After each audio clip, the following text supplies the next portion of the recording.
As temperatures rise and brush dries out, fire officials say the threat of wildfires is growing by the day. We are starting to dry out here.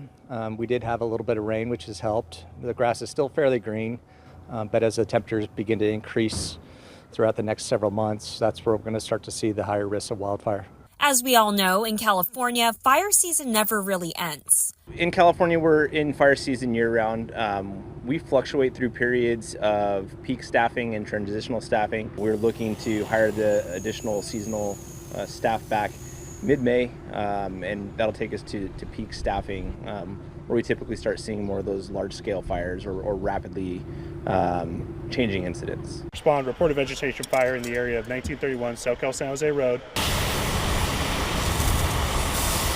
To prepare, local fire agencies are stepping up training and reminding the public now is the time to create defensible space around your homes. Cleaning up the landscape around your house, removing dry, dead vegetation, cutting the grasses down, just starting with those little basic things, that helps tremendously.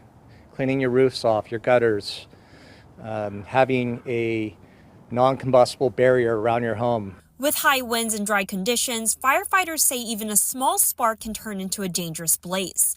They're asking people to avoid high-risk activities like using power tools or parking on dry grass during hot, windy days. You don't want to go out on a 100-degree day with 30-mile-an-hour winds and run your riding lawnmower and potentially create a spark. So it's understanding what the appropriate time to do some of that fuels reduction is, and right now is really the prime time. Fire season might be a part of life on the Central Coast, but experts say with preparation and vigilance, communities can stay safer.